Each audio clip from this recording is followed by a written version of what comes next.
CPM മുൻ MLA Aisha Potti കോൺഗ്രസിൽ പ്രതിപക്ഷ നേതാവ് ഐഷയെ പാർട്ടിയിലേക്ക് സ്വീകരിച്ചു. മുൻ തവണ കൊട്ടാരക്കരയിൽ നിന്നും CPM-ന്റെ MLA ആയിരുന്നു. താൻ അധികാരമോഹിയല്ലെന്നും പഴയ CPM അല്ല ഇപ്പോഴുള്ളതെന്നും ഐഷ പോറ്റി പ്രതികരിച്ചു. വാക്കുകളിലേക്ക്. ഒരുപക്ഷെ വിചാരിക്കാം ഐഷ പോറ്റി ഈ 10-25 കൊല്ലക്കാലം ജനപ്രതിനിധിയായും ഒരു പ്രസ്ഥാനത്തിന്റെ ഭാഗമായി നിന്നിട്ട് വർഗവഞ്ചകയായി ആ പാർട്ടി മാറിപ്പോയോ എന്ന്. ഞാനും ആ പ്രസ്ഥാനത്തിന്റെ ഭാഗമായ സമയത്തെ പോലെ അല്ല, ആ വഴിയൊക്കെ മാറിയിട്ടുണ്ട്. ഞാൻ തുറന്നു പറയണം, എൻ്റെ പ്രിയപ്പെട്ട സഖാക്കൾക്കൊക്കെ ചിലപ്പോൾ എന്നോട് ദേഷ്യം വരും. കുറച്ച് ഡിസിഷൻ മേക്കേഴ്സ് മാത്രമാണ് മൊത്തത്തിൽ പ്രയാസമാക്കി മാറ്റി. നിങ്ങൾ അന്വേഷിച്ചുകൊള്ളുക.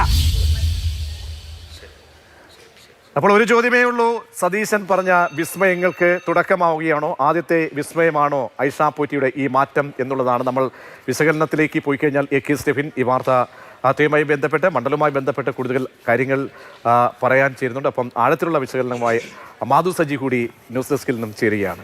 സ്റ്റെഫിൻ, ഇത് ഒരുപക്ഷെ ഒരു കൂടുമാറ്റം നമ്മൾ പ്രതീക്ഷിച്ചതാണ്. പല കുറി ചർച്ചകൾ, ഇങ്ങനെ സംശയങ്ങൾ ഉണ്ടായിരുന്നു. BJP-യിലേക്ക് പോകുന്നുണ്ടോ ഒരു വേള ഐഷ പോറ്റി എന്നൊക്കെ ചർച്ചകൾ വന്നു. ഇപ്പോഴുണ്ടായിരിക്കുന്ന ഒരു നീക്കം അത് ഏതെങ്കിലും ഒരു ഉപാധി വെച്ചുകൊണ്ടാണ്. ഐഷ പോറ്റിയെ പോലെയുള്ള തലമുതിർന്ന ഒരു നേതാവാണ്, പാരമ്പര്യമുള്ള, കൊട്ടാരക്കരയെ സംബന്ധിച്ച് അവിടെ ഒരു വിപ്ലവകരമായ ഒരു വിജയം നേടിയ ഒരു വ്യക്തിയാണ്. അപ്പോൾ UDF-ലേക്ക് കൊണ്ടുവരുമ്പോൾ ഉണ്ടാകുന്ന ഒരു നേട്ടം എന്താണ് രാഷ്ട്രീയമായി, പൊളിറ്റിക്കലി UDF-ന് ഉണ്ടാക്കുന്നത്? പ്രജീഷ്, ഏതായാലും ഈ സമീപകാലത്ത് CPM നടത്തിയ ഏറ്റവും ഒരു ബിഗ് ക്യാച്ച് എന്ന് പറയാം ഐഷ പോറ്റി. അല്ലെങ്കിൽ കുറേ നാളുകൾക്ക് മുമ്പൊക്കെ CPM ഇങ്ങനെ പറഞ്ഞുകൊണ്ടിരുന്നത് ഇന്നത്തെ കോൺഗ്രസ് നാളത്തെ BJP എന്നൊക്കെ പ്രചാരണം നടത്തുന്നതിനിടയിൽ ഒരുപാട് പേര് ഇങ്ങോട്ട് വരുന്നുണ്ട്. ഇപ്പോൾ സമീപകാലത്ത് റെജി ലൂക്കോസ്, അദ്ദേഹം പാർട്ടിയുടെ ഒരു വലിയ മുഖം, പാർട്ടി മുഖം അല്ലെങ്കിൽ പോലും സജീവമായിട്ട് ചർച്ചകളിൽ വന്നിരുന്ന, പാർട്ടിക്ക് വേണ്ടി വാദിക്കുന്ന ആളാണ്. ആളുകൾക്ക് കുറേ കൂടെ തിരിച്ചറിയാൻ പറ്റുന്ന ആളുകളാണ്. അതേപോലെ ഐഷ പോറ്റിയെ സംബന്ധിച്ചിടത്തോളം അവർ പാർട്ടിക്കുള്ളിൽ അത്ര സംതൃപ്തിയിലല്ലായിരുന്നു എന്നുള്ളതാണ് വ്യക്തമാകുന്നത്. കഴിഞ്ഞ സമ്മേളന കാലത്ത് അവർ യാതൊരു തരത്തിലും ഒരു പരിപാടിയിലും പങ്കെടുത്തിരുന്നില്ല. ഒരു കാലത്ത് ജില്ലാ കമ്മിറ്റി അംഗമായിരുന്നു. MLA ഒക്കെ ആയിരുന്ന സമയത്ത് ജില്ലാ കമ്മിറ്റിയിൽ സ്വാഭാവികമായിട്ട് അംഗമായിരുന്നു. പിന്നീട് അവർ ജില്ലാ കമ്മിറ്റിയിലോ അല്ലെങ്കിൽ ഈ 3 തവണ MLA ആയി അത് മാറിയതിനു ശേഷം ബാലഗോപാൽ വന്ന് ഈ ഒരു 5 വർഷക്കാലത്ത് അവർ പാർട്ടിയുടെ മറ്റ് പദവികളിലോട്ടൊന്നും തന്നെ വരുന്ന കാഴ്ച നമ്മൾ കണ്ടില്ല. പാർട്ടിയും അവരെ അങ്ങനെ കൊണ്ടുവന്നിട്ടില്ല. കഴിഞ്ഞ കൊല്ലം സമ്മേളനത്തിൽ അവരുടെ സ്വരച്ചേർച്ച ഇല്ലാതെ പോകുന്നത് എവിടെ തൊട്ടാണ്? ഈ പാർട്ടിയുമായിട്ട് ബന്ധപ്പെട്ടുള്ള ചില പ്രാദേശികമായിട്ടുള്ള പ്രശ്നങ്ങൾ, അവരെ പാർട്ടി തഴഞ്ഞു എന്നുള്ളൊരു തോന്നൽ, അതൊക്കെ കൊണ്ടായിരിക്കാം ഒരു പക്ഷേ പാർട്ടി വേദികളിൽ നിന്ന് ആകുന്നത്. കൊല്ലത്ത് ഒരു പാർട്ടിയുടെ സംസ്ഥാന സമ്മേളനം നടക്കുമ്പോൾ ഐഷ പോറ്റിയെ പോലെ ഏറ്റവും മുതിർന്ന വനിതാ അംഗം അവിടെ വരേണ്ടതായിരുന്നു. പക്ഷേ അവിടെ അവരുണ്ടായിരുന്നില്ല. അസാന്നിധ്യം പലപ്പോഴും പ്രകടമായിരുന്നു. ഒരു കാര്യം കൂടെ നമ്മൾ ഓർക്കണം, കൊട്ടാരക്കരയെ സംബന്ധിച്ചിടത്തോളം ഏറ്റവും വലിയ ചരിത്ര ഭൂരിപക്ഷം അവർ നേടിയിരുന്നു. കഴിഞ്ഞതിന് മുമ്പിലത്തെ അവർ മത്സരിച്ച രണ്ടാം തെരഞ്ഞെടുപ്പിൽ 2011 42,000 വോട്ടുകളാണ്. പിന്നീട് ബാലഗോപാൽ കഴിഞ്ഞ വലിയ തരംഗം ആഞ്ഞടിച്ചപ്പോഴും ഉണ്ടായിരുന്ന CPM-ന്റെ വോട്ടുകൾ കുറയുന്ന കാഴ്ചയാണ് കണ്ടത്. 20,000 വോട്ടിലേക്ക് ഭൂരിപക്ഷം ഐഷ പോറ്റിക്ക് ഉണ്ടായിരുന്നതും കുറഞ്ഞ കാഴ്ച. അതുകൊണ്ട് തന്നെ അവരെ സംബന്ധിച്ചിടത്തോളം അവർക്ക് അവിടെ ഒരു അടിത്തറയുണ്ട്. അത് കോൺഗ്രസ് മനസ്സിലാക്കുന്നുണ്ട്.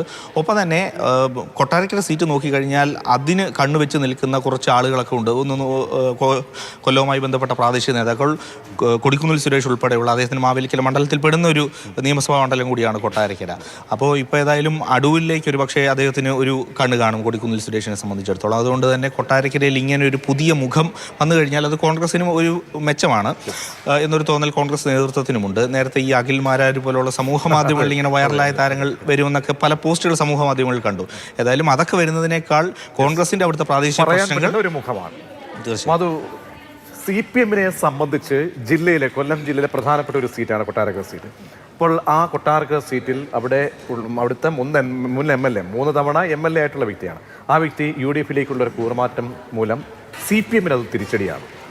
3 പതിറ്റാണ്ട് നീണ്ട ഇടതുബന്ധത്തിനാണ് ഐഷ പോറ്റി അവസാനം കുറിക്കുന്നത്. വളരെ കൗതുകകരമായ ഒരു കാര്യം, ഐഷ പോറ്റി മാറുന്നു എന്നൊരു വാർത്ത കേട്ടപ്പോൾ ഞാൻ കുറച്ച് മാസങ്ങൾക്ക് മുമ്പ് ഉമ്മൻചാണ്ടി അനുസ്മരണവുമായി ബന്ധപ്പെട്ട് അവിടെ കൊല്ലത്ത് സംഘടിപ്പിച്ചൊരു ചടങ്ങിൽ ഐഷ പോറ്റി കോൺഗ്രസ് വേദിയിലെത്തിയപ്പോൾ വലിയ തോതിലുള്ള പ്രചാരണമായിരുന്നു. ഐഷ പോറ്റി UDF-ലേക്കോ എന്നൊരു പ്രചാരണമായിരുന്നു. അന്ന് ഐഷ പോറ്റിയുടെ മാധ്യമങ്ങൾ ചോദിക്കുമ്പോൾ നിങ്ങൾ എന്തൊക്കെയാണ് പറഞ്ഞത്? ഞാൻ ദാ പോകുന്നു എന്നല്ലേ പറഞ്ഞത്, അങ്ങനെയൊന്നില്ല എന്നുള്ളത്. പക്ഷെ അതൊരു തുടക്കമായിരുന്നു എന്നെ സംബന്ധിച്ച് കൃത്യമായ വാർത്താ മാധ്യമങ്ങൾക്കുണ്ടായിരുന്നത്. അതുകൊണ്ടാണ് ആ തരത്തിൽ റിപ്പോർട്ട് ചെയ്യപ്പെട്ടത്. ഇപ്പോൾ KN ബാലഗോപാൽ കോൺഗ്രസിലേക്ക് എന്നാരെങ്കിലും പറയുന്നുണ്ടോ? ഇല്ല. പക്ഷെ ഐഷ പോറ്റിക്ക് അങ്ങനെ ഒരു ചായ്വ് ഉണ്ടായി തുടങ്ങിയിട്ടുണ്ട് എന്നത് സംബന്ധിച്ച് അന്ന് വ്യക്തതയുണ്ടായിരുന്നു. അതുകൊണ്ടാണ്. പക്ഷെ അന്ന് സംഭവിച്ചില്ല. ഒരുപക്ഷെ നിയമസഭാ തെരഞ്ഞെടുപ്പിന് തൊട്ട് മുൻപായി അത് സംഭവിക്കുന്നു, അത് പ്രതീക്ഷിതമായിരുന്നു എന്നുള്ളതാണ്.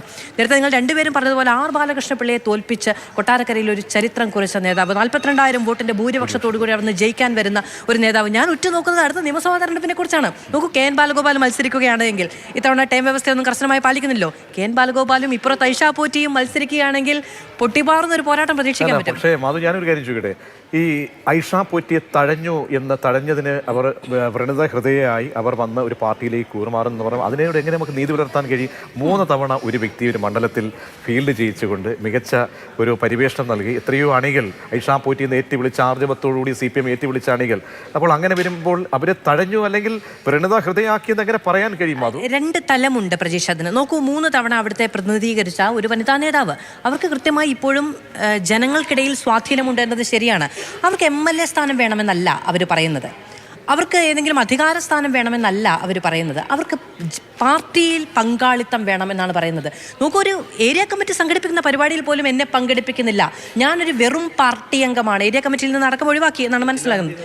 ഓക്കെ, അപ്പോൾ ഞാനൊരു വെറും പാർട്ടി അംഗമായി പാർട്ടി പരിപാടികളിൽ പങ്കെടുക്കണോ എന്ന് അവർ ചോദിക്കുന്നുണ്ട്. അടിത്തട്ടിൽ ജനങ്ങൾക്കിടയിൽ സ്വാധീനമുള്ളൊരു നേതാവിനെ പാർട്ടി അംഗീകരിച്ചില്ലെങ്കിൽ അവർക്ക് ആവശ്യമായ തർക്കത്തിനല്ല ഞാൻ ചോദിക്കും. അങ്ങനെ ഉണ്ടെങ്കിൽ എത്രയോ നേതാക്കന്മാർ, ഇപ്പോൾ കണ്ണൂരിൽ നിന്നും പി ജയരാജൻ ഉൾപ്പെടെയുള്ള നേതാക്കളുടെ കാര്യം നമുക്കറിയാം. ഇതാണ് സംസ്ഥാന സെക്രട്ടേറിയറ്റിലേക്ക് പരിഗണിക്കപ്പെട്ട ഒരു നേതാവായിരുന്നു. പിന്നീട് എത്രയോ പാർട്ടി നേതാക്കൾ, ആലപ്പുഴയിലടക്കം വനിതാ നേതാക്കന്മാരുണ്ട്. അപ്പോൾ അവർക്കൊക്കെ ഒരുപക്ഷെ പ്രാഥമികമായി പാർലമെന്ററി ജനാധിപത്യത്തിൽ പോലും പരിഗണന കിട്ടാതെ പോയ ആളുകൾ ഒരുപാട് ഈ പാർട്ടിയിലുണ്ട്. അവരൊക്കെ പാർട്ടിയിൽ തഴയപ്പെടുന്നുണ്ട്. അപ്പോൾ ഇങ്ങനെ ഒരു ചേതോവികാരം വരുന്നത് ശരിയാണോ? അതിലൊരു ശരികേടില്ലേ എന്നാണ് ഞാൻ ചോദിക്കുന്നത്. ഐഷ പോറ്റിക്ക് മാത്രമായി അതൊക്കെ ശരിയാണ്. നോക്കൂ, ഇപ്പൊ പി ജയരാജൻ സംസ്ഥാന തലത്തിൽ നേതൃസ്ഥാനത്ത് നിൽക്കേണ്ട ഒരു നേതാവ് തന്നെയാണ്. അതിന് അദ്ദേഹത്തിന് വിയോജിപ്പുണ്ടെന്ന് അദ്ദേഹം പ്രകടിപ്പിച്ചിട്ടില്ലേ? പക്ഷേ കണ്ണൂര് പി ജയരാജൻ ഇല്ലാതെ എന്തെങ്കിലും നടക്കുമോ? അദ്ദേഹം പാർട്ടിയുടെ ഒരു പ്രധാനപ്പെട്ട മുഖമായി ഇപ്പോഴും നിൽക്കുന്നുണ്ട്. അദ്ദേഹം എന്തു പറയുന്നു എന്ന പാർട്ടി ഉറ്റുനോക്കുന്നുണ്ട്, സംസ്ഥാനത്ത് അണികൾ ഉറ്റുനോക്കുന്നുണ്ട്. ഐഷ പോറ്റിക്ക് പക്ഷേ താൻ പാർട്ടിയിൽ നിന്ന് മാറി നിൽക്കുന്നു അല്ലെങ്കിൽ മാറ്റി നിർത്തപ്പെടുന്നു എന്നൊരു വിചാരമുണ്ട്. അത് അങ്ങനെ തോന്നിയിട്ടുണ്ടെങ്കിൽ തന്നെ അവരെ അഡ്രസ്സ് ചെയ്യണ്ടേ? അവർ ഇപ്പോൾ നോക്കൂ, ഒരു ദിവസം പിറ്റേ ദിവസം കോൺഗ്രസിലേക്ക് പോകുന്നു എന്ന പ്രവണതയല്ല ഞാൻ അംഗീകരിക്കുന്നത്, അല്ലെങ്കിൽ ഞാൻ അതിനെ അനുകൂലിച്ച് പറയുകയുമല്ല. പക്ഷെ ഐഷ പോറ്റിയെ പോലെ ജനകീയ അടിത്തറയുള്ള ഒരു നേതാവിന് അങ്ങനെ തോന്നിയിട്ടുണ്ടെങ്കിൽ മാത്രം ഇപ്പോൾ കോൺഗ്രസിലേക്ക് പോകുന്നു എന്നുള്ളതിനെ സംബന്ധിച്ചുള്ള ന്യായീകരണവുമല്ല ഞാൻ പറഞ്ഞത്. BJP-യിലേക്ക് പോയില്ല, കോൺഗ്രസിലേക്ക് പോകുന്നു, CPM-നെ വിട്ടുകളഞ്ഞു, അധികാരഭ്രമമല്ലേ, ഇതൊന്നും അല്ല ഞാൻ പറയുന്നത്. ഒരു നേതാവിന്, ജനകീയ അടിത്തറയുള്ള നേതാവിന് അവരുടെ പ്രസ്ഥാനം അംഗീകാരം കൊടുക്കുകയോ പരിഗണന കൊടുക്കുകയോ വേണം എന്നാണ് പറഞ്ഞത്.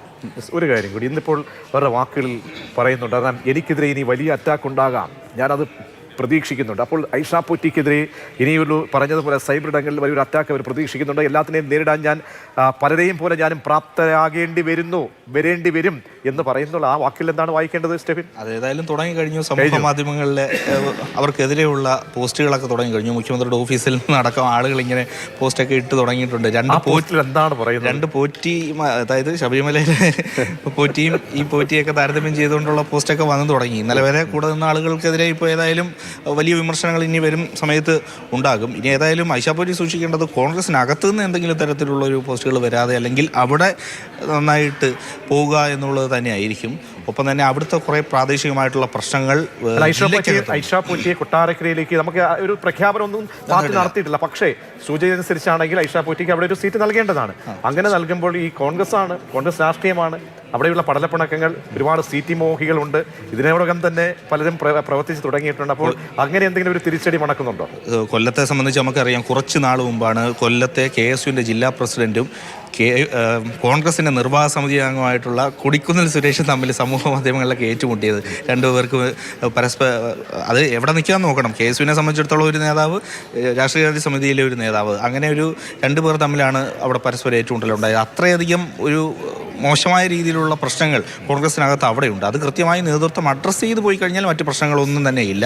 അതില്ലാതെ ഇങ്ങനെ മുന്നോട്ട് പോയി കഴിഞ്ഞാൽ വലിയ ബുദ്ധിമുട്ടാകും. ഇപ്പോൾ ഏതായാലും കോൺഗ്രസിനെ സംബന്ധിച്ചിടത്തോളം ഒരു മെച്ചപ്പെട്ട തീരുമാനമാണിത് നിയമസഭാ തെരഞ്ഞെടുപ്പ് വരാനിരിക്കും. തീർച്ചയായും. അപ്പോൾ സതീശൻ പറയുന്നത് തന്നെ ശരിവയ്ക്കാം. വിസ്മയങ്ങൾ പലതും ഈ തെരഞ്ഞെടുപ്പിന് മുൻപ് ഉണ്ടാകും. ആ വിസ്മയങ്ങളുടെ ചുവടുവയ്പായി ആദ്യം ഐഷ പോറ്റിയുടെ ഈ UDF-ലേക്കുള്ള വരവ് എന്ന നിലയിൽ വ്യാഖ്യാനിക്കാം.